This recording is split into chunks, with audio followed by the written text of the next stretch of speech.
नमस्कार दोस्तों। कुदरत को हम यूं ही सबसे महान कलाकार इंजीनियर की पदवी नहीं दे देते। आज हम जानेंगे कि क्या कलाकारी दिखा रखी है कुदरत ने जब हमारे एनवायरनमेंट को बनाया, कितनी फुर्सत से एनवायरनमेंट को बनाया। आज उसकी खूबसूरती को देखेंगे, तो कृपया ध्यान से देखना, बहुत कुछ सीखने को मिलेगा आपको। जैसे सीखने को क्या मिलेगा कि हमने देखा है कि ये हाथी जो होता है वो बस सांड सा होता है, जहां जाता है तबाही मचाया रहता है, पेड़ उखाड़ने का काम, ज्यादा खाता रहता है। तो क्या सही में ये बर्बादी का काम करता है या फिर ये आबादी है? जैसे जिराफ है, जिराफ के हमने देखा कुदरत ने बहुत लंबी गर्दन बना रखी, इतनी लंबी बना दी कि बेचारा जब वो नीचे पानी पीने के लिए झुक भी नहीं पाता, झुकते वक्त पैर पूरा फैलता है, दर्द होने लग जाता है और पूरी तरह फैला नहीं पाता, गर्दन नीचे झुका नहीं पाता। तो क्यों, कुदरत को क्या मजा आ रहा था इतनी लंबी गर्दन बना दी? तो क्या सही में ये लोग बेचारे गर्दन को उसको प्रॉब्लम है, हाथी को ऐसा बना दिया? लेकिन रियलिटी में इन्हें गार्डनर बोला जाता है। क्यों बोला जाता है गार्डनर, आज उसके बारे में जानेंगे। और जैसा हमने देखा कि वो चक्की चल रही है, दुनिया, आप लोगों ने भी बहुत बार ये कहानी सुना है, चक्की चल रही है इसलिए समुद्र का पानी खारा होता है। तो क्या सही में वही फैक्ट है या क्या रीजन है? रीजन है कि समुद्र का पानी ज्यादा खारा होता है, इसके अलावा नदियों का पानी कम खारा होता है। आज इन्हीं छोटे मोटी चीजों को जानेंगे। और क्या जानेंगे? केव बफेलोज जो eastern and southern part of Africa, Africa के ईस्ट और साउथ एरियाज में पाई जाती है, उनके पीछे हिरन चलती है। अब हमारे यहाँ तो हिरन बोलते थे, वहां पर कई टाइप के, जैसे इस हिरन की भी अलग अलग स्पीसीज होती है ना, तो वहां पर एक स्पीसीज का नाम होता है हिरन का इम्पाला और दूसरे का वाइल्ड बीस्ट। ये दोनों हमेशा किसके पीछे? केव बफेलोज के पीछे पीछे चल रही होती है। क्यों भाई, शेर के पीछे क्यों नहीं चल रही? अरे शेर खा जाएगा, तो यानी क्या है, बेनिफिट मिल रहा है, इसीलिए तो हम क्या जानेंगे आज कि केव बफेलोज के पीछे क्यों इम्पाला, वाइल्ड बीस्ट जैसी स्पीसीज हिरन की चल रही होती है। तो अल्टीमेटली आज हमें पढ़ना है एनवायरनमेंट के बारे में। अच्छा, आप जैसे ही मैं बोलूंगा, इससे पहले आगे बताऊं कि एनवायरनमेंट क्या है, कौन से शब्दों से निकला, क्या है, और आगे की चीजें जो भी बताऊं, इससे पहले मैं बता देना चाह रहा हूं कि मैंने बोला जैसा कि आपको आज हम एनवायरनमेंट के बारे में पढ़ेंगे, तो पढ़ते यार सर, पढ़ते तो है ही, हम क्यों पढ़ रहे हैं ये जान ले, थोड़ा सा मोटिवेशन मिल जाए कि हम पढ़ रहे हैं क्यों पढ़ते। सीधी सी बात है, हमारा फायदा हो। इंसान लालची है, ग्रीडी है, वो अपना लालच देखता है, अपना बेनिफिट देखता है। पढ़ाई भी हम इसीलिए कर रहे हैं कि अपना बेनिफिट देखेंगे, ठीक है। तो यानी एनवायरनमेंट को पढ़ेंगे तो एनवायरनमेंट से हम बेनिफिट ले, तो यानी आज हम एनवायरनमेंट को इसलिए पढ़ रहे हैं ताकि उसका एफिशिएंट वे में यूज कर सके। एफिशिएंट वे मतलब उसे ऐसे तरीके से यूज करें कि कम से कम एफर्ट लगे, कम से कम एफर्ट लगे और प्रोडक्टिविटी मैक्सिमम आए, प्रोडक्टिविटी ज्यादा से ज्यादा उसका यूज कर पाए सस्टेनेबल वे में। सस्टेनेबल वे मतलब हम इस तरीके से कि टिकाऊ तरीके से, ऐसा नहीं कि आज तो हमने बहुत अच्छा, इतना ज्यादा अच्छे से यूज कर लिया कि कल के लिए वो बचा ही नहीं। तो इस तरीके से एनवायरनमेंट का यूज करना है कि कल के लिए भी वो बचा रहे, इस तरीके से। यानी हमें आवर एनवायरनमेंट हम पढ़ क्यों रहे हैं? व्हाई वी स्टडी, ताकि टू यूज इट, ताकि इसका यूज कर सके। कैसे? इन सस्टेनेबल एफिशिएंट वे, हम इसका सस्टेनेबल एफिशिएंट वे में यूज कर सके, इसलिए आवर एनवायरनमेंट, हमारे एनवायरनमेंट को आज हमें पढ़ना है, ठीक है। अब थोड़ा थोड़ी बातें जानते हैं, मैंने आपको बता दिया क्या क्या चीजें सीखना है। जो भी चीजें सीखेंगे बहुत ध्यान से सीखना, हर चीज काम आने वाली चीज है। ऐसा नहीं लगेगा आपको कि रट्टाफिकेशन, मैं आपको ऐसी टर्मिनोलॉजीज बता दूंगा, ऐसे टर्म बता दूंगा जो बहुत खतरनाक लगते हैं। टर्म मतलब ऐसे ऐसे शब्द जो, जैसे मैंने बोला फोटिक, एफोटिक, तो आपको कंफ्यूज कि भाई ये है क्या, तो ऐसे शब्दों के बारे में, बेंथिक और ऐसी एपिलिमिनियन, ऐसे ऐसे शब्द सीखेंगे कि ये है क्या अल्टीमेटली। अब बोलोगे सर ये तो हमारी किताबों में दे ही नहीं रखा। भाई दे नहीं रखा, लेकिन ये छोटे छोटे शब्द जो आपको बहुत मेन मोड पे कंफ्यूज कर देते हैं, तो कोशिश करूंगा ऐसे शब्दों को जरूर पढ़ाया जाए। अच्छा, आप सब कुछ जानोगे, बस ध्यान से देखते रहना। अच्छा, शुरुआत करते हैं सबसे पहले आवर इको एनवायरनमेंट, हमारा एनवायरनमेंट। तो एनवायरनमेंट है क्या? एनवायरनमेंट है एबायोटिक और बायोटिक, यानी लिविंग और नॉन लिविंग चीज जो हमारे आस पड़ोस है, उसको हम एनवायरनमेंट कह देते हैं, यानी पर्यावरण, हमारे आसपास की चीजें। क्या है एनवायरमेंट? डेफिनेशन क्या बोला जाए? अगर एक लाइन में बोल रहा हूं, डेफिनेशन इन वन लाइन, एक लाइन में अगर हमें बताना हो तो कैसे बताएंगे? एवरीथिंग अराउंड अस, हमारे आसपास कोई भी चीज है वो क्या है? हमारा इन्वायरमेंट, पर्यावरण है। हमारा इन्वायरमेंट क्या? हमारे आसपास की चीजें। या फिर दूसरे तरीके से कैसे बोल सकते हैं? Living area of an organism. एक ऑर्गेनिज्म जिस एरिया में रह रहा है वो living organism, living area of an organism, किसी भी ऑर्गेनिज्म का लिविंग एरिया जिसमें वो जीवित है, उस एरिया को, उसके सराउंडिंग को ही हम हमारा एनवायरनमेंट कह देते हैं। तो एनवायरनमेंट की एक अच्छी डेफिनेशन जान लो, क्या होती है?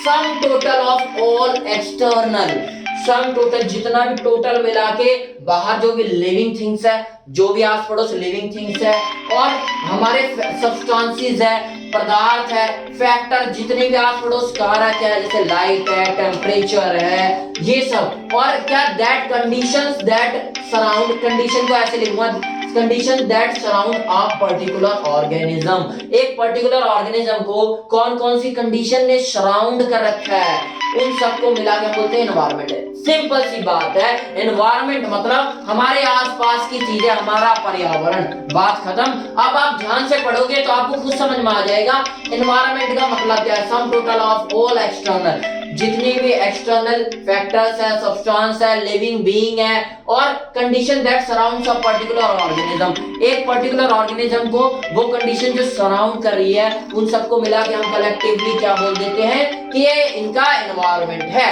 अच्छा, एनवायरनमेंट, अब देखो ऐसा तो होगा नहीं कि आंख खुली सीधा बता दिया कि हाँ भाई एनवायरनमेंट नाम का शब्द आ गया। तो कहां से आया ये शब्द? ये शब्द आया डराइव्ड फ्रॉम फ्रेंच वर्ड, एक फ्रेंच वर्ड से डराइव हुआ है। उसका नाम डराइव मतलब निकला है एनवायरन। एनवायरन मतलब टू सराउंड, घेरना।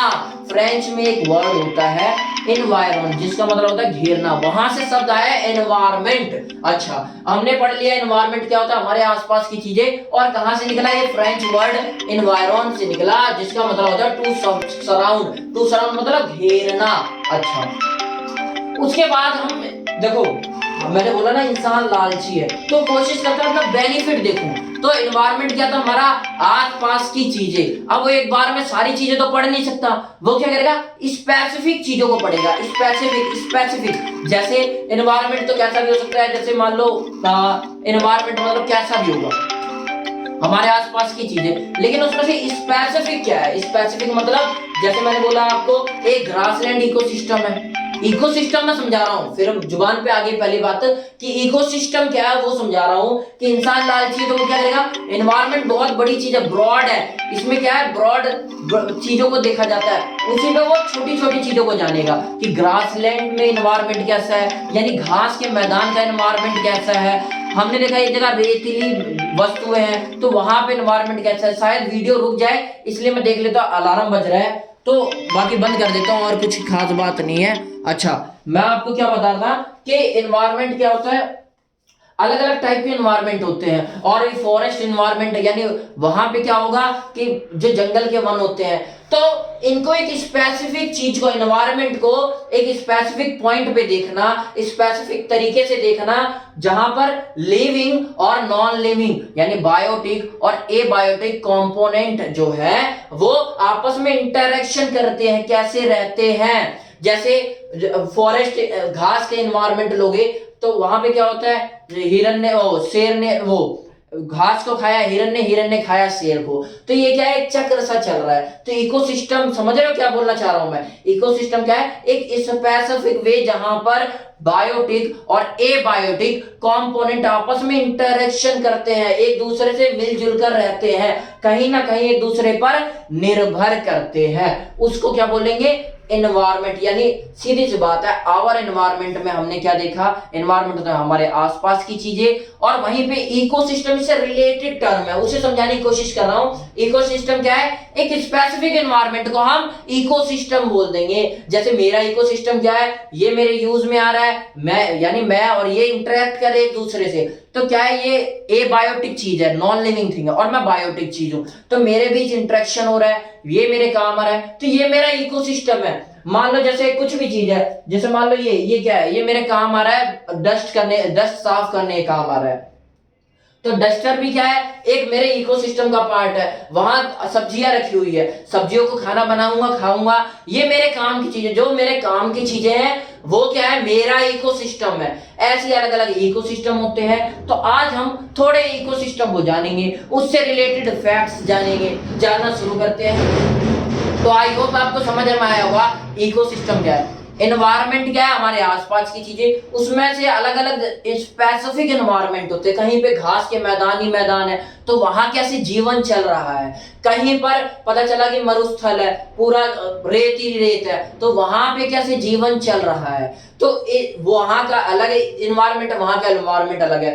तो एक का नाम जहां पे घास है तो वहां एक अलग एनवायरमेंट है, एक स्पेसिफिक एनवायरमेंट है जिसको हमने कह दिया ग्रासलैंड इकोसिस्टम। घास के मैदान थे तो ग्रासलैंड इकोसिस्टम, यानी एक स्पेसिफिक एनवायरनमेंट को ही हम क्या बोल देते हैं, इकोसिस्टम बोलते हैं। आई होप आपको समझ में आया होगा।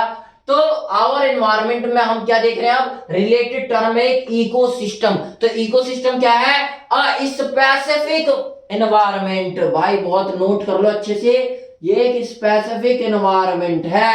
एक एनवायरनमेंट गई स्पेसिफिक चीज, एक एनवायरनमेंट तो बहुत सारे हैं लेकिन अलग अलग स्पेसिफिक एनवायरनमेंट को ही हम क्या बोलते थे, इकोसिस्टम। इन विच, जिसमें अ कम्युनिटी मतलब ग्रुप ऑफ ऑर्गेनिजम्स का ग्रुप लिव इन रहता है, और and interact, community live in and interact करता है विद ईच अदर। कैसे आपस में इंटरैक्ट करता है आपस में, उसे बोलेंगे हम इकोसिस्टम। स्पेसिफिक एनवायरनमेंट इन विच, जिसके अंदर एक ऐसा स्पेसिफिक एनवायरनमेंट। डेफिनेशन को ध्यान से सुनो ताकि आपको कहीं ना कहीं, देखो आपकी इंग्लिश भी स्ट्रांग होगी तो मैक्सिमम कोशिश करो कि आप ज्ञान को ले सको, जहां से मिल रहा है बटोरो। पढ़ने का तरीका देखो, अ स्पेसिफिक एनवायरनमेंट, एक स्पेसिफिक एनवायरनमेंट इन विच, जिसमें अ कम्युनिटी लिव इन, जिसमें कम्युनिटी रहती है, and interact with each other, और आपस में इंटरैक्ट करती है। ठीक है, आगे बढ़ते हैं हम। अब एग्जांपल से समझते हैं बहुत डीपली कि क्या ऐसा होता है इकोसिस्टम। इकोसिस्टम समझ गए, एक स्पेसिफिक एनवायरनमेंट होता है इकोसिस्टम, इन विच, जिसके अंदर अ कम्युनिटी लिव इन, एक कम्युनिटी रहती है। कम्युनिटी मतलब ग्रुप ऑफ ऑर्गेनिज्म परिवार की तरह रहते हैं, and interact with each other, आपस में इंटरैक्ट करते हैं। जरूरी नहीं है इंटरेक्शन हमेशा दो लिविंग चीजों के बीच होगा। बायोटिक एनवायरमेंटल कंपोनेंट कुछ भी है वहां पर, मान लो जैसे टेम्परेचर है तो एकदम ठंड पड़ गई, एकदम से गर्मी पड़ गई, तो इसका भी तो प्रभाव लिविंग चीज पर पड़ रहा है, तो वो भी आपस में इंटरैक्ट कर रहे हैं। टेम्परेचर के अलावा लाइट है, रोशनी पौधों को जरूरत होती है, तो पौधे क्या है, बायोटिक कंपोनेंट, और एबायोटिक क्या है, लाइट है, तो इनकी भी जरूरत है, तो ये आप आपस में इंटरैक्ट कर रहे हैं। तो इसको क्या बोला जाता है, ऐसे सिस्टम को इकोसिस्टम बोला जाता है। ठीक है, अच्छा पढ़ते हैं आगे हम। अब देखो हमें अच्छे से पता है हमारी धरती पे मैक्सिमम जो एरिया है 20% एरिया लगभग अफ्रीका के मैदान, घास के मैदानों ने कवर कर रखा है। तो इसके बारे में जानते हैं कि घास के मैदान यानी ग्रासलैंड इकोसिस्टम से, देखो अलग अलग परिस्थितियों में जहां पे मान लो कि भाई कुछ है ही नहीं, वहां रेत बन गई, तो उसमें वहां के हिसाब से ही ऐसे कीट पाए जाएंगे, जो भी लिविंग थिंग्स वहां पर पाई जाएंगी, जो भी जीव जंतु पाए जाएंगे जो वहां पे सरवाइव कर पाए। यानी कहने का मतलब कि देखो कोई भी जिंदा रहेगा, आपने सीधा सुना होगा सर्वाइवल ऑफ फिटेस्ट, सरवाइव वही कर पाता है जो फिट रहता है। तो अगर मेरी मान लो रोशनी है ही नहीं हमारे यहाँ, और मेरे को रोशनी में रहने की आदत है, बिना रोशनी के रह ही नहीं सकता मैं, तो मर जाऊंगा। या फिर सरवाइव करने के लिए अपने को फिट करना पड़ेगा रोशनी के अंदर। तो उसी तरह अलग अलग एनवायरनमेंट, जैसे जहां पे लगा कि फेवरेबल कंडीशन है घास के लिए, तो वहां पे उस टाइप के जानवर बन गए। वर्षा वनों में, रेन फॉरेस्ट में लगा कि यार यहाँ पे पानी आ रहा है, तो उस टाइप के जानवर जीव जंतु बने जो वहां पे सरवाइव कर सकते हैं। अफ्रीका के मैदानों में भी 50 सेंटीमीटर यानी रेन को नापने का, बारिश को नापने का एक तरीका होता है 50 सेंटीमीटर इन द ईयर। एक ईयर में सालाना लगभग 50 सेंटीमीटर का वर्षा हो जाती है अफ्रीका के मैदानों में भी। तो अभी देखो देखते हैं हम ये कैसे अपने आप को बचा के रखता है, कैसे एक ग्रासलैंड इकोसिस्टम अपने आप को टिकाऊ बनाए रखता है। अच्छा देखते हैं, छोटी छोटी चीजें जानेंगे बस। ग्रासलैंड इकोसिस्टम मतलब घास के मैदान, वहां पर कैसे जीवन चल रहा है उसके बारे में कुछ फैक्ट जानेंगे और आगे बढ़ेंगे, मूव ऑन करेंगे। फिर हम आगे बढ़ेंगे कि भाई एक्वेटिक इकोसिस्टम, पॉन्ड इकोसिस्टम, इन सब के बारे में जानेंगे। तो पहले देखते हैं हम ग्रासलैंड इकोसिस्टम। अच्छा, ग्रासलैंड इकोसिस्टम याद रखना सबसे ज्यादा अफ्रीका के घने मैदानों में पाया जाता है। अफ्रीका में पाया जाता है, 20 लिखा था, मतलब ये लगभग 20% एरिया यही कवर कर देता है। इतना सा बताना चाहता हूं मैं। तो देखो उसके अंदर कुछ इंटरेस्टिंग फैक्ट बताता हूं। मैंने आपको जैसे बताया कि जिराफ की इतनी लंबी गर्दन क्यों होती है। देखो लंबी गर्दन होगी तो वो क्या करेगा, जो बड़े पेड़ निकल रहे हैं उनकी अच्छे से छटाई कर पाएगा। ये क्या है, छोटे देखो भूख लगने पे तो तुम्हें पता है कुछ भी खा लेंगे, लेकिन सामान्य तो जब इतनी भूख नहीं लगी हो, इनकी गर्दन लंबी है। तो आप खुद ही बताओ, आपकी गर्दन इतनी लंबी है और सामने फल रखा है, तो आप क्या सोचोगे कि मैं यहाँ जो नीचे लगे हुए फ्रूट्स है, जो भी फल वल रखा है वो तोड़ के खाऊं या फिर जो सामने रखा है उसी को। तो आप प्रेफर करोगे ना कि यार ये जो सामने पड़ रहा है वही हाथ के पास से निकाल के सीधा खा जाऊं। तो वही काम जिराफ का, ज्यादा भूख लग जाए तो भाई सिंपल सी बात है, अगर वीडियो ना चले तो समझ जाना है कि भाई अलार्म चल रहा है। अदरवाइज कोशिश करूंगा कि चलती रहे, मेरे को जहां तक पता है कि आज चल रही होगी वीडियो, आज देख भी लेते हैं। अच्छा वापस हमने पॉइंट पे आते हैं। मैं क्या बता रहा था कि जिराफ की जैसे लंबी गर्दन है, तो भूख लग रही है तो भाई वो झुक के भी कुछ ना कुछ खा ही लेगी, ज्यादा भूख लगेगी। लेकिन जनरली यूजुअली वो सामान्य क्या क्या करती है, जैसे यहाँ तक गर्दन पहुंच रही है तो यहाँ पे जो चीज अवेलेबल होगी खाने लायक वही खाएंगे। तो जिराफ की इतनी लंबी लंबी गर्दन होती है कि छोटे पेड़ों को छोड़ के ये लंबे पेड़ जो होती है, यहाँ पे मान लो पौधे निकल रखे हैं तो उन्हें उनके फल को खाएगी। और बड़े बड़े इनकी गर्दन इतनी ऊंची ऊंची होती है कि यहाँ के सारे पेड़ पौधों को, जो बड़े बड़े पेड़ है उनको बढ़िया से खा जाएंगे। और खाने से होगा क्या, अल्टीमेटली एक पेड़ है जो बहुत बड़ा है, उसके ऊपर ऊपर की गर्दन लंबी है तो ऊपर ऊपर के सारे खा के छटाई कर देगी बढ़िया से।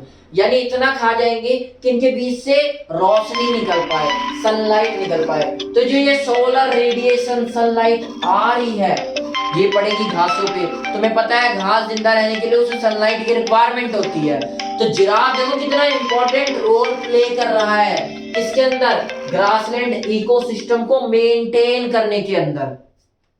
कैसे, वो बड़े पेड़ों की छटाई कर दे रहा है। तो बड़े पेड़ क्या करते हैं, अगर ज्यादा बड़े बड़े पेड़ हो गए तो वो छटाई नहीं करेगा, तो क्या करेंगे भाई, वो रोशनी को आने ही नहीं देंगे। रोशनी आने नहीं देंगे तो घास उगेगी नहीं। तो घास उगने के लिए सनलाइट की जरूरत है, और सनलाइट की जरूरत है इसीलिए जिराफ कितना बढ़िया काम कर रहा है। क्या कर रहा है, वो बड़े बड़े पेड़ों की छटाई कर दे रहा है। जिराफ की इसलिए कुदरत ने लंबी गर्दन बनाई है। देख रहे हो कितनी फुर्सत से बनाया है कुदरत ने हमारे एनवायरनमेंट को, ऐसे ही देखो। अच्छा अब शॉर्टकट में आप देखो जिराफ का क्या रोल है। जिराफ हो गई तो सनलाइट आएगी, मानते हो ये बात। ऐसे ही हाथी का रोल भी है। हाथी का रोल क्या है मैं आपको चाहता हूँ कि पहले बता दो, उसके बाद बताऊं मैं छोटे छोटे लिखे हुई चीजें। हाथी का रोल क्या है, हाथी का रोल है वो क्या करता है, पेड़ों को उखाड़ता है। तो हमें लगता है यार जहां जा रहा है बस नाश करे जा रहा है, बर्बादी करे जा रहा है, लेकिन असलियत में वो ग्रासलैंड इकोसिस्टम के लिए एक माली का काम कर रहा है, एक गार्डनर का काम कर रहा है। क्या कहा जाता है, गार्डनर ऑफ बुशेस, झाड़ियों के लिए एक माली का काम कर रहा है, जो झाड़ियों को, यानी झाड़ी कह देते हैं हम छोटे पेड़ पौधे, स्मॉल प्लांट्स को बचा के रख रहा है। कैसे बचा के रख रहा है, थोड़ा रोल समझो। अब देखो हाथी क्या करेगा, ज्यादा से ज्यादा, देखो हाथी के अंदर एक चीज होती है हंगर, हंगर और उसके अलावा पावर दिखाने का, because of power and their hunger. ठीक है, हाथी क्या करता है, उसे अपनी ताकत दिखानी होती है। जब वो दिखता है ना बहुत बड़ा पेड़ दिख रहा है बहुत ताकतवर, तो उसे अपने पावर पे गुरूर आता है। देख रहे हो ईश्वर ने कितना बढ़िया मैकेनिज्म बना रखा है यार, कि उसे अपने पावर पे, और कभी भूख भी इतनी ज्यादा लग रही होती है कि भर भर के खा रहा होता है। लगभग कितना खा रहा होता है, 600 पाउंड पर डे। एक दिन में 600 पाउंड का फूड तो ये कंज्यूम कर ही लेता है। तो इतना ज्यादा खाता भी है। और जहां दिख जाते हैं बहुत बड़े पेड़ है, बहुत बड़ा दिख रहा है कि हाँ बहुत तगड़ा पेड़ दिख रहा है, उसे ये अपनी ताकत आजमाने के लिए उखाड़ फेंकते हैं। और ये उखाड़ने से होता क्या है, मेनली जहां पेड़ उखड़ेंगे वहां नए पेड़, यानी पुराने पेड़ ये उखाड़ने का काम कर रहा है। जो बड़े ज्यादा जवान हो गए दिख रहे कि हाँ बहुत ज्यादा ताकतवर लग रहे, वो क्या करता है, उखाड़ फेंकता है उन पेड़ों को, सफाया कर दिया ताकि नए पेड़ भी उगे।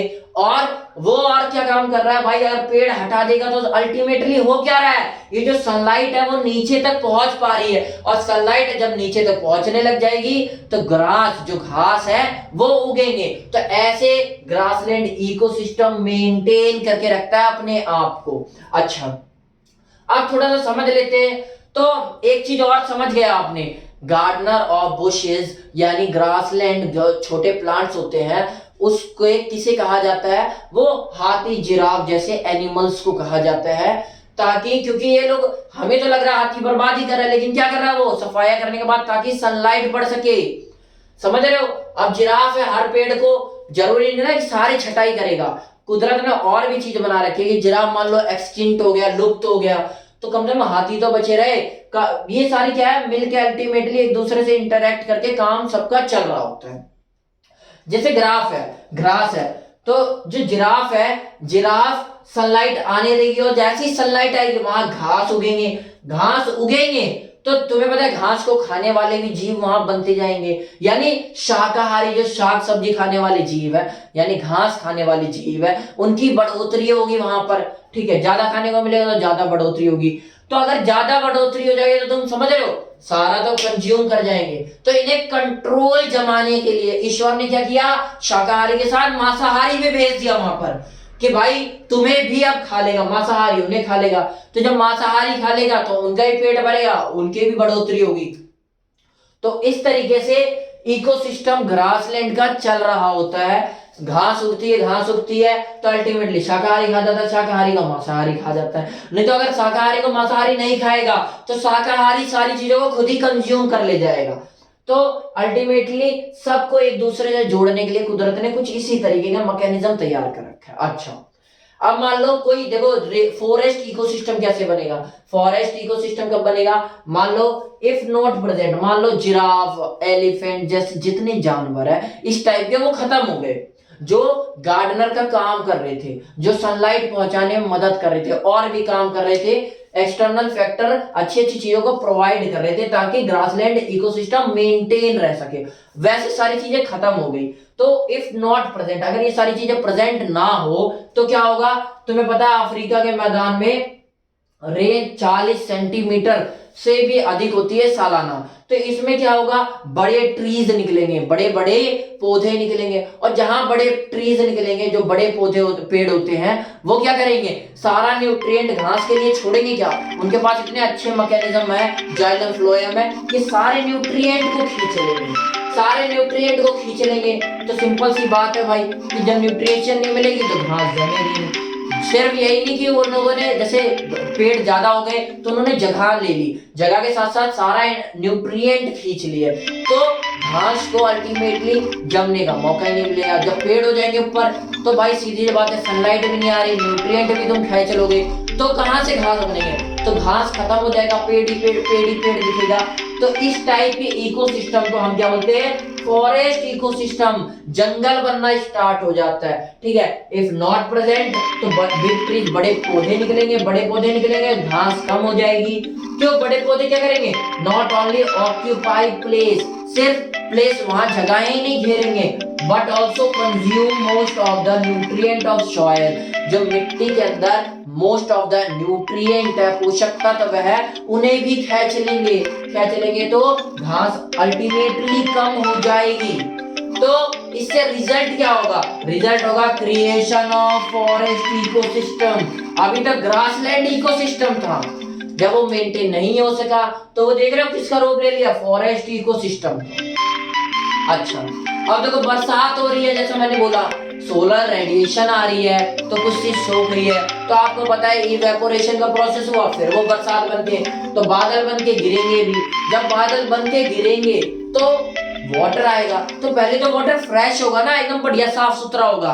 तो फ्रेश वाटर की स्टडी को सीख लो, नई चीज, फ्रेश वाटर की स्टडी को हम लिम्नोलॉजी कहते हैं। क्या कहते हैं, जब पानी गिरा तो फ्रेश था, तो उसके बारे में स्टडी करना, फ्रेश वाटर की स्टडी करना हमें लिम्नोलॉजी कहा जाता है। अगर कोई पूछ ले कि लिम्नोलॉजी क्या है, तो लिम्नोलॉजी क्या है, study of fresh water ecosystem. यहाँ भी तो इकोसिस्टम बनेंगे सर, कहाँ बन रहे हैं? वाटर वाटर दिख रहा है, फ्रेश वाटर। अरे भाई पॉन्ड बनेंगे ना, लीक झील बनेगी, तालाब बनेगी, ये सारी चीजें क्या है, इसके अंदर भी कुछ ना कुछ फिशरीज ग्रो करेंगी, एल्गीज ग्रो करेंगी।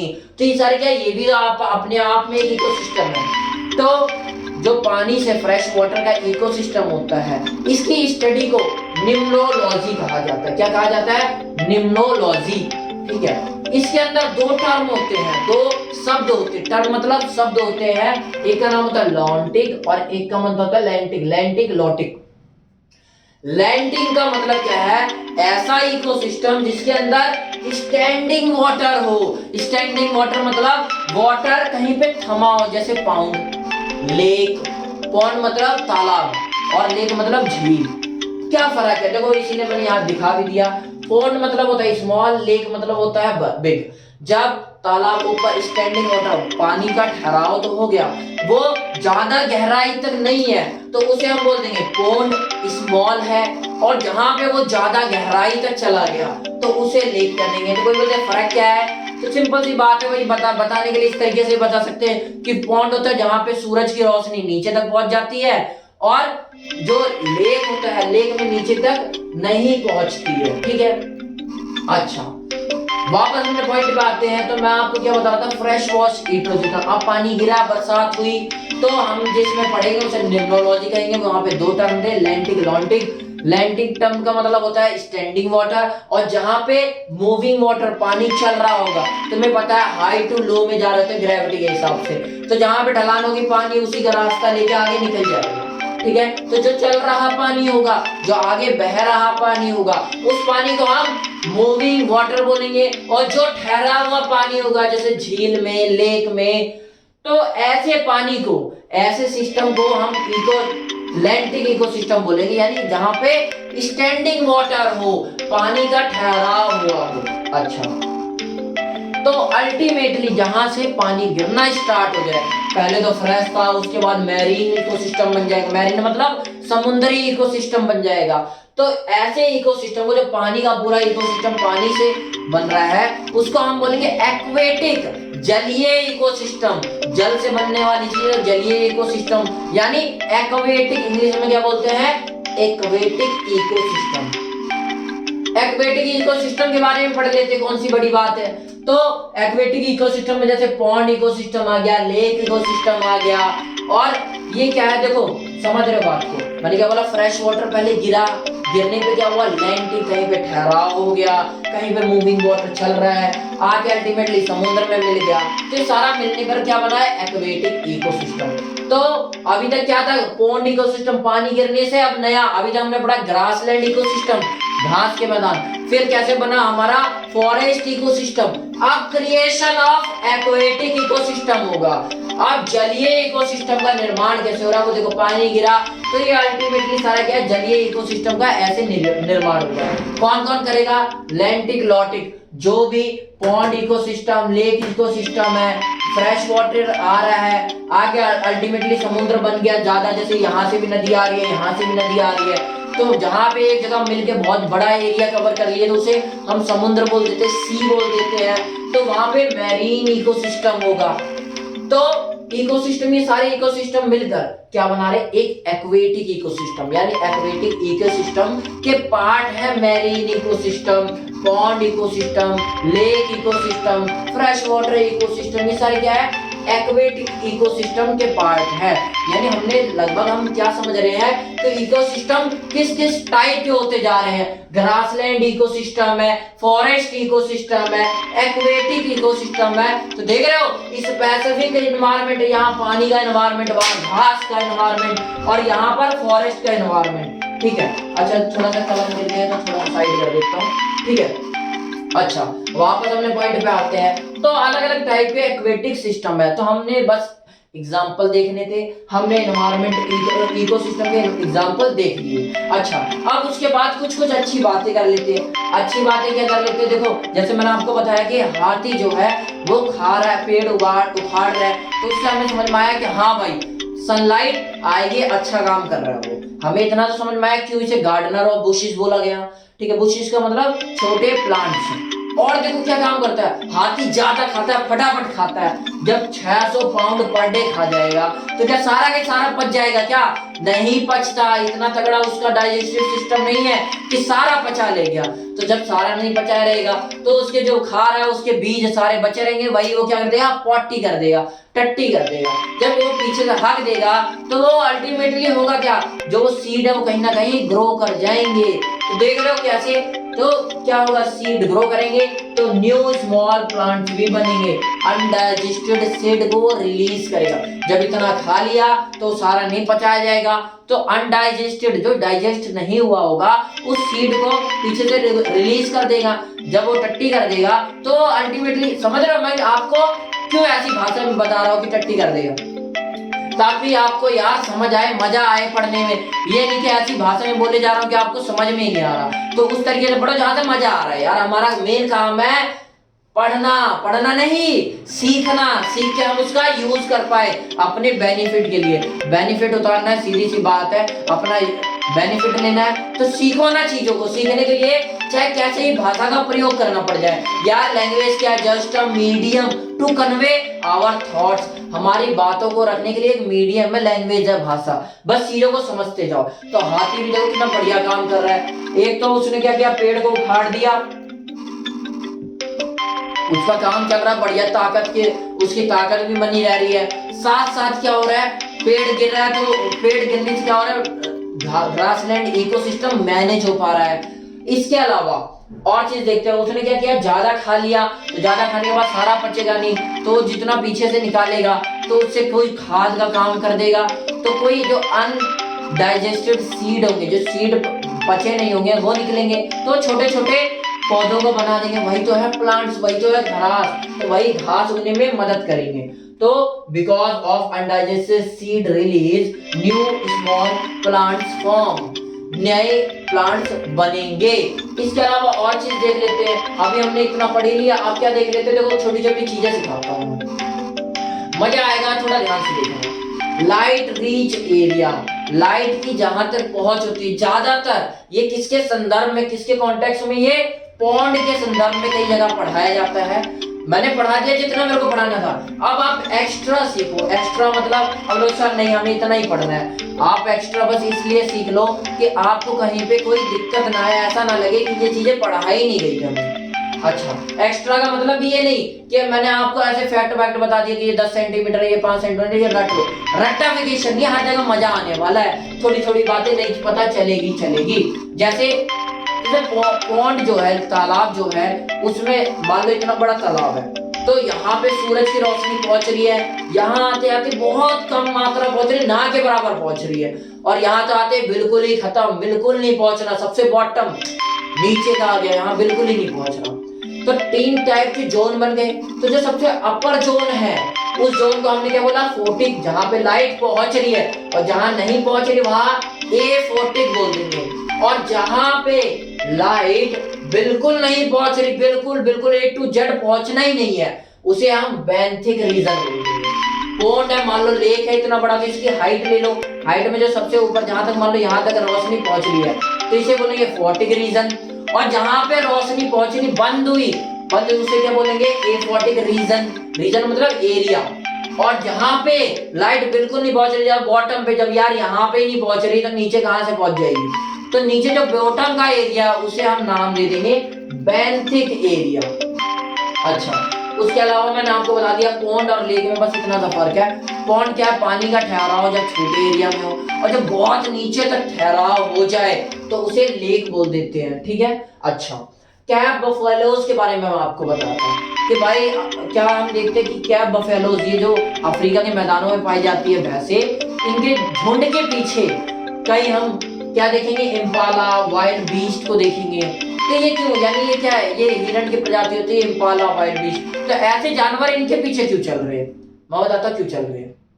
देखो, ये जानवर क्या है, सॉफ्ट चीजें, जो सॉफ्ट घास होगी उसी को तो खा पाएंगे। सारी जो टाइट घासें भी निकल आती है, भाई घास तो हर प्रकार की निकलेगी, तो उसे कौन खाएगा, उसे ये केव बफेलोज खाती है। समझ में आया इनके पीछे क्यों है? केव बफेलोज क्या करेंगे? हार्ड घासेस को खा जाएंगी। जब हार्ड घासेस यानी ग्रासेस को खा जाएंगी तो सॉफ्ट बचेगी। सॉफ्ट को ये इम्पाला, वाइल्ड बीस्ट जैसे एनिमल खा लेते हैं। तो आपको आई होप रीजन समझ में आएगा क्यों केव बफेलोज के पीछे टू ईट हार्ड ग्रास। इनका काम क्या है? हार्ड ग्रास को खाना, ठीक है। तो इसीलिए इनके पीछे इम्पाला, वाइल्ड बीस्ट जैसी प्रजाति, हिरण की प्रजाति पाई जाती है। यानी केव बफेलोज का जो झुंड चल रहा होता है उनके पीछे इम्पाला, वाइल्ड बीस्ट जो कि हिरण की प्रजाति है वो भी साथ साथ चल रही थी, क्योंकि केव बफेलोज कहती है हार्ड ग्रासेस को खाती है। तो हार्ड ग्रासेस जितनी भी घास है उसे खा जाएंगे। उसके बाद सॉफ्ट जो बचेगा उन्हें ये सब खा जाएंगे, ठीक है। इसके अलावा और 2-3 चीज जान लेते हैं। देखो लेक, पॉन्ड मैंने क्या बताया? पॉन्ड बताया कि भाई छोटा सा एरिया पानी का ठहराव, जहाँ पे और ज्यादा ठहराव, थोड़ा गहरा ज्यादा हो गया तो वहां पे क्या बोले? लेक बन गया। तो लेक में 2 लेयर होगी, एक तो ऊपर की लेयर, एक नीचे की लेयर। ऊपर की लेयर जो होगी वो देखो, ऊपर की लेयर होगी तो मान लो जैसे लेक है, मान लो लेक की हाइट ले ली तो ऊपर ज्यादा रोशनी पड़ेगी, नीचे पहुंचना ही नहीं है। तो जहां पे रोशनी पहुंचेगी मतलब क्या करके टेम्परेचर बढ़ेगा। तो अपर जो लेयर है, ऊपर की लेयर है, उसका नाम दे देते हैं हम एपिलिमनीनियन। एपिलिमनीनियन, एपिलिमनीनियन क्या? एपी मतलब ऊपर की यानी अपर लेयर, और यूजुअली गर्म, वार्म होती है, यूजुअली वार्म होती है, गर्म होती है। ऊपर की लेयर है तो यार रोशनी यहाँ पड़ रही थी तो यूजुअली गर्म होगी, जमा सामान्यतः यानी जनरली देखा जाए तो यह हमेशा गर्म ही निकलेगी, इसमें बताने वाली बात क्या है, फिर भी आप देख लो। और जो नीचे की लेयर होगी उसका एक नया नाम दे दिया, क्या नाम दे दिया? हाइपोलिमिनियन।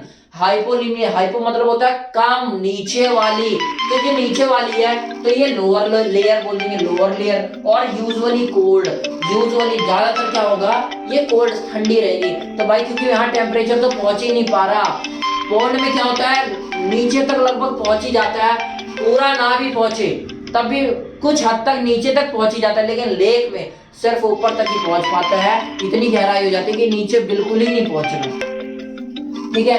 तो लेक में भी 2 टाइप की लेयर पढ़ा दिया जाती है, एपिलिमिनियन और हाइपोलिमिनियन, ठीक है। तो इसके बाद हम अच्छा एक छोटी सी चीज और जान लो, फिर अपने अपने घर चलते हैं। अच्छा क्या चीज जान लेते हैं? फ्रेश वाटर में जब सॉल्ट मिल रहा होता है, ऐसा एरिया आ जाए जहाँ पे सॉल्ट भी मिल रहा है, फ्रेश वाटर भी, तो जो मिलाव होता है उस एरिया, उस इकोसिस्टम को हम नाम दे देते हैं। जहाँ पे फ्रेश वाटर सॉल्ट से मिल रहा हो ऐसे इकोसिस्टम को नाम दे देते हैं एस्टुरियस। क्या नाम दे देते हैं? आप स्पेलिंग देख लो बस, अपना क्या है भाई प्रोनाउंसिएशन पे इतना ध्यान नहीं देना। एस्टुरीज, एस्टुरीज कहा जाता है ऐसे इकोसिस्टम को, क्या बोला जाता है? एस्टुरीज इकोसिस्टम। अच्छा उसके बाद हम आते हैं और भी 2-3 चीज जान लेते हैं, फिर उसके बाद सेशन को ऐड करते हैं। क्या जान लेते हैं? देखो आपने एक चीज पढ़ी होगी, मैं जैसे आपको बता रहा हूँ चक्की के बारे में, कि चक्की चल रही है, पानी निकल रहा है, वो समुद्र खारा होता जा रहा है। तो ऐसा कुछ नहीं है, आज फैक्ट जानो, देखो बहुत ध्यान से देखना, बहुत मजा आएगा। क्यों है समुद्र खारा? मैं क्या पढ़ाने जा रहा हूँ? क्यों है समुद्र ज्यादा खारा नदियों के मुकाबले? जानते, छोटी मोटी साइंस लगेगी वो, आई होप अगर आप ये पढ़ रहे हो तो आपको इतनी साइंस तो आती होगी। अल्फा मान लो, मैंने क्या बोला यहाँ पे? अल्फा का मतलब सैलिनिटी, सैलिनिटी मतलब खारापन, जहां खारा ज्यादा होगा। तो मैंने आपको एक ग्रीन में दिखा रखा है कि फ्रेश वाटर जब तक आ रहा है नदियों से, इसमें कम सैलिनिटी है, खारापन कम है। लेकिन जहां ये मैरीन में मिला, सी में मिला, समुद्र में मिला, वहीं देख रहे हो अल्फा ज्यादा हो गया, यानी खारापन की वैल्यू बढ़ गई। कि खारापन कैसे बढ़ गई, घट गई, वो चीजें समझते हैं। देखो अल्फा मतलब क्या? सैलिनिटी, मैंने आपको बता दिया। तो कैसे बढ़ा? सबसे पहले देखो पानी हुआ, यहाँ पे बारिश, बरसात हो रही थी। आप सीख रहा हूं मैं आपको कि क्यों समुद्र ज्यादा खारा होता है। बरसात हुई तो बरसात में आपको पता है एयर, जो हमारा एटमॉस्फेयर है, जो हमारा वातावरण है, उसके अंदर क्या है? बहुत सारी गैसें, नाइट्रोजन, ऑक्सीजन, पता नहीं क्या क्या पाई जाती है। तो rest is not showing because her gas को नहीं लिख रहा मैं यहाँ पर, क्योंकि उसकी जरूरत नहीं है। जिसकी जरूरत है उसे दिखा दे रहा हूं मैं। जब पानी बरसेगा तो एयर में डिसॉल्व होगी क्या? CO2, यहाँ पे CO2 भी होगी। तो जब एयर में डिसॉल्व होगी तो वो एसिडिक बना देगा, और एसिडिक जब रिएक्ट करेंगे, देखो पानी चल के आ रहा है, जब चल के आ रहा है तो यहाँ चट्टानें भी होंगी अलग अलग, यहाँ भी चट्टानें होंगी, यहाँ भी, यानी एरिया कुछ ना कुछ पानी टकराता हुआ आ रहा है इन चीजों से, ठीक है। जब ये टकराता हुआ आ रहा है पानी, तो क्या करेगा ये, आप जानते हो कि हर चीज किससे बन रही है, जो टकराते हुए आ रहा है, यहाँ भी भाई ये चीजें भी अल्टीमेटली किससे, एटम से बनी होगी। जब ये एटम से बनी होगी और एटम से कोई चीज टकरा रही है, तो आपको पता होगा एटम का स्ट्रक्चर ऐसा होता है, एटम का स्ट्रक्चर ऐसा होता है, तो इससे अगर कोई पानी टकरा के आ रहा है, पानी के मॉलिक्यूल, तो ये क्या करेंगे, टकरा के इलेक्ट्रॉन को बाहर कर देंगे, और जैसे ही बाहर छोड़ेगा एक्साइट हो जाएगा, एक्साइट फॉर्म मतलब आयंस बन जाएंगे, ठीक है। आपको पता है Cl नेगेटिव मतलब एक आयन उसने ले लिया, और सोडियम पॉजिटिव मतलब उसने एक आयन रिलीज कर दिया। तो क्या होगा भाई, यहाँ पे बहुत सारे ऐसे मॉलिक्यूल होंगे, तो इसके पास एक की कमी होगी, तो वो कहीं पे दिख रहा होगा तो वो फटाफट ले लेगा, तो ये कहीं जाओगे बार बार टकराएगा तो ये छूट जाएंगे। जब इलेक्ट्रॉन निकलेंगे, तो यानी इलेक्ट्रॉन एक्साइटेड फॉर्म में चले जाएंगे, निकल के बाहर नहीं गिर जाएंगे, वो अपने एक्साइटेड अवस्था में चले जाएंगे। तो ऐसे को हम क्या बोलते हैं, आयंस। और जहां आयंस बन रहे हैं, मान लो कहीं पे निकल रहा है, जैसे टकरा के चल रहे हैं, तो कहीं पे निकल रहा है Cl negative Cl negative Cl negative यानी क्लोरीन नेगेटिव, और कहीं पे बहुत सारे मैग्नीशियम पोटेशियम पता नहीं क्या क्या निकले जा रहे हैं, तो कहीं निकल रहा है, कहीं पे निकल रहा है सोडियम पॉजिटिव पॉजिटिव। तो आपको पता है जब ये दोनों का मिला होगा, तो जब ये दोनों मिलेंगे तो सॉल्ट बना लेंगे NaCl, जिसे हम नमक बोल देते हैं। हमारे घरों में जो नमक यूज किया जाता है, टाटा नमक, पर फर्क क्या, थोड़ा सा फर्क है इस नमक और उस नमक में, ये रिफाइंड नमक है। रिफाइंड मतलब वापस रिफाइंड, यानी उसके अंदर कुछ ऐसी प्रोसेस की गई है जिसके द्वारा उसे खाने लायक बनाया जा सके, यानी to move it to make it usable. Refined क्यों किया जाता है सॉल्ट को, हमने क्या बोला, सॉल्ट बन गया। अब बन गया क्या हमारे सर, यही घर में यूज हो रहा था, हाँ भाई यही हो रहा था, बस फर्क ये है आने से पहले ये इंडस्ट्रीज में जाता है, और इंडस्ट्री में जाके क्या होगा, ये मेक इट यूजेबल, इंडस्ट्री से खाने लायक बना देती, यूज करने लायक। कैसे यूज करने लायक बनाती है, इसके अंदर बिटरनेस, कड़वापन होता है नमक के अंदर, उसे बाय रिमूविंग इट्स बिटरनेस, इसके कड़वेपन को दूर करके। तो हमने क्या समझा, नमक कैसे बन रहा है, तो आपको समझ में आया, ये चल रहा है रेन वॉशिंग, जो पानी आ रहा है वो गिरेगा तो पानी ऐसे नदियां बनेगी, जब नदियां बनेगा तो ये वॉश करके या मिक्स करेगा मिनरल आयंस, यहाँ पे मिनरल आयंस यहाँ से निकल रहे हैं, उसे ये जो निकल रहे हैं ये आयंस को आपस में मिक्स कर देगा, mineral ions from the land into water. ये जो लैंड, ये जो जमीन दिख रही है ये साइड में, इसके अंदर से मिनरल आयंस इस पानी में लेके बहाने लग जाएगा, ठीक है। तो CO2 एसिडिक मिल रहा है, यहाँ मिनरल आयन मिला के नमक का फॉर्मेशन कर लेते हैं। अब देखो आप भी समझते हो भाई, एक जगह ढलान बन रही है, वहां से पानी आ रहा है, यहाँ से भी आ रहा है, यहाँ से आ रहा है, यहाँ से भी आ रहा है, तो अल्टीमेटली क्या बन जाएगा, एक जगह समुद्र बन जाता है। तो इसके अंदर देखो कम नमक का पानी आ रहा था, ध्यान से देखना, ध्यान से, मान लो यहाँ से टकरा के नमक बन रहा है, नमक यानी साथ साथ बनता हुआ आ रहा है, तो यहाँ पे कम नमक का अमाउंट होगा, यहाँ पर और ज्यादा अमाउंट बढ़ जाएगा, यहाँ के और नमक का अमाउंट बढ़ता जाएगा, और नमक जहाँ बढ़ रहा है वहां सैलिनिटी, पानी का खारापन बढ़ेगा। ऐसी कोई और नदी भी आ रही है, वो भी अपने साथ सैलिनिटी बढ़ाती हुई आ रही है, ये भी आ रही है, ये भी बढ़ाती हुई आ रही है, ये भी आ रही है, ये भी अपनी सैलिनिटी बढ़ाती हुई आ रही है। तो अल्टीमेटली क्या होगा यार, इसका भी नमक का पानी बढ़ता हुआ आ रहा है, इसमें भी नमक बढ़ता, खारापन बढ़ रहा है, इसमें भी बढ़ता हुआ आ रहा है, इसमें भी। तो समुद्र जो होगा उसके अंदर खारापन यानी अल्फा जो होगा अल्टीमेटली बहुत ज्यादा होगा। समझ में आया क्यों फ्रेश वाटर में कम खारापन है, और वहां पे मैरीन इकोसिस्टम है उसके अंदर, समुद्र के अंदर खारापन क्यों ज्यादा है। ये चीज आई होप आपको समझ में आया होगा। ना समझ में आया तो वीडियो को थोड़ा सा पीछे करके देखना, आपको गारंटेड समझ में आ जाएगा यार। ध्यान से देखना, कोई इतना नहीं है कि रॉकेट साइंस पढ़ा दिया, जो भी चीजें हमारे नॉर्मल बेसिक साइंस है यार। अच्छा, इसके अलावा दो चीज और सीखते छोटी छोटी, क्या, aquatic ecosystem on the basis of nutrient, nutrient के बेस पे एक्वेटिक इकोसिस्टम। देखो एक्वेटिक इकोसिस्टम है तो ये चल रहा है, तो हमने साथ मिनरल्स है, पता नहीं क्या क्या ला रहा है, तो जब ला रहा होगा तो नई नई चीजें बन रही होगी, यहाँ पे कोई मछलियां भी धीरे धीरे प्रोड्यूस होनी स्टार्ट हो जाएगी। बहुत चीजें बन रही होती है। तो एक्वेटिक सिस्टम, जहां पे मान लो यहाँ पर अभी कम है, जैसे पॉन्ड में स्टार्टिंग में क्या हुआ, पॉन्ड बना, तालाब बना, वहां पे जैसे पानी चल रहा है, तो पानी चलते हुए पानी में कहा छोटे मोटे कुछ जीव, छोटे मोटे कीट पतंग पा गए, नहीं तो कुछ ज्यादा खास कोई नहीं पाएगा। उसके बाद जैसे पॉन्ड बना, तो पॉन्ड के अंदर पता चला कि लेक, जोक आ गई, ऐसी बहुत सारी चीजें प्रोड्यूस होने लगे। आगे चला नदी बन रही है, तो उसके अंदर भी कुछ ना कुछ आ रहा है। तो फ्रेश में क्या है, कम न्यूट्रिएंट वाली चीजें होंगी। जैसे जैसे ये आगे बढ़ रहा है तो क्या कर रहा है, न्यूट्रिएंट बढ़ता जा रहा है इसके अंदर।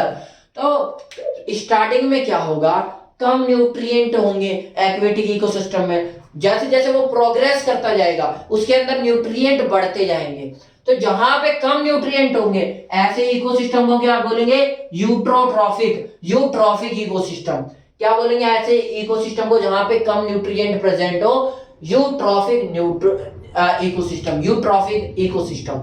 तो ऐसे नहीं पूछा जाता कहां पे कम न्यूट्रिएंट प्रेजेंट हो, ऐसा बोला जाता है कहां पर लिविंग बायोटिक कंपोनेंट कम पाए जाते हैं। यार लिविंग मतलब जीवन, जीवन कहां पाया जाएगा, जहां पे न्यूट्रिएंट ज्यादा होंगे, और यहां पे कम पाए जाएंगे तो यूट्रॉफिक, मीजोट्रॉफिक या ऑलिगोट्रॉफिक बोले। ये चार और नन ऑफ दीज, ऐसे चार ऑप्शन दे दिया, आपसे पूछ लिया कि कहां पर जीवन की संभावना कम है, कम लिविंग बायोटिक कंपोनेंट पाए जाते हैं, वो कहां पाए जाते हैं, वो पाए जाते हैं यूट्रॉफिक इकोसिस्टम में। तो मैं क्या समझा रहा हूं, एक्वेटिक इकोसिस्टम में कई जगह ऐसे होंगे जहां पे न्यूट्रिएंट ज्यादा होंगे, जहां पे कम होंगे, और कहीं पे ना ज्यादा होंगे ना इतना ज्यादा कम होंगे। तो जहां पे बहुत ज्यादा होंगे उसे ऑलिगोट्रॉफिक इकोसिस्टम बोलेंगे। जहां पे कम होगा यानी मीडियम होगा, ना ज्यादा एकदम कम ना एकदम ज्यादा, यानी मीडियम अमाउंट में न्यूट्रिएंट पाए जाएंगे, उस इकोसिस्टम को बोलेंगे मीजोट्रॉपिक इकोसिस्टम। और जहां पे कम ही इकोसिस्टम, स्टार्टिंग में जो इकोसिस्टम बनता है उसे यूट्रॉफिक इकोसिस्टम बोला जाता है। तो अल्टीमेटली हम समझ गए, पॉन्ड, लेक, ये सारे कौन से इकोसिस्टम अगर पूछ ले, pond is a type of ecosystem, ऐसे लिख दिया, चार ऑप्शन दे दिया, ये तीन, ऑलिगो इकोट्रॉफिक, मेसोट्रॉपिक या यूट्रॉपिक या नन ऑफ दीज इकोसिस्टम। कौन सा इकोसिस्टम है ये टाइप का, तो हम बोलेंगे यूट्रॉपिक इकोसिस्टम। ऐसी मैंने बोल दिया, marine is a type of ecosystem, चार ऑप्शन दे दिया, फिर ये ऐसे दे दिया, नन ऑफ दीज। तो मैरीन यानी यहाँ पे तुम्हें पता है मैक्सिमम न्यूट्रिएंट पाए जाएंगे, तो यहाँ पे कौन सा इकोसिस्टम है, ये ऑलिगोट्रॉपिक इकोसिस्टम है। वो बात अलग है कि यहाँ पर इस टाइप के, जैसे यहाँ पे फेवरेबल कंडीशन है वैसे यहाँ पे जीव जंतु, मछलियां पाई जाएंगी और भी चीजें पाई जाएंगी, और जैसे यहाँ पे कंडीशन है तो कंडीशन के हिसाब से अलग अलग टाइप की प्रजातियां पाई जाएंगी अलग अलग चीजों की। अच्छा, तो आई होप आपको ये सेशन समझ में आया होगा, कुदरत को क्यों हमने इतना बढ़िया इंजीनियर कलाकार बोल दिया, ये समझ में आया होगा। ये समझ में आया होगा कि क्यों हाथी बर्बादी के नहीं, आबादी के लिए भी जरूरी है। कैसे हिरन की इतनी, कुदरत को कोई शौक नहीं चढ़ा था कि हिरन की इतनी लंबी गर्दन बनानी, मजा आ गया भाई, आज मैंने कुछ अलग ही कलाकारी कर दी। उन्हें बनाने के पीछे लॉजिक हमने समझा। क्यों समुद्र का पानी इतना खारा हो रखा है जबकि नदियों का पानी नहीं है, उसे सीखा बस बेसिक साइंस लगा के। हमने ये सीखा कि फ्रेश वाटर में जब नमक मिलना स्टार्ट होता है तो उस टाइप का जहां पे एनवायरमेंट इकोसिस्टम होता है, तो उस टाइप के इकोसिस्टम को हम एस्टुरियस कह देते हैं, इकोसिस्टम ये लिखा हुआ। उसके अलावा हमने सीखा कि न्यूट्रिएंट कहाँ पे ज्यादा पाए जा रहे तो उस इकोसिस्टम को क्या बोलेंगे, जहां कम पाए जा रहे उस इकोसिस्टम को क्या बोलेंगे, और जहां पे मीडियम पाए जा रहे उस इकोसिस्टम को क्या बोलेंगे। आज इतना हमने सीख लिया। आगे की क्लासेस में आवर एनवायरनमेंट के टॉपिक में हम डिस्कस करेंगे फूड चेन के बारे में, थोड़ी बहुत और चीजों के बारे में डिस्कस करेंगे। आई होप आज मैंने जितना पढ़ाया उसे आपने ध्यान से समझा हो, बस इतना ही मोटिव रखो, आगे की चीज आगे देखी जाएगी। नमस्कार।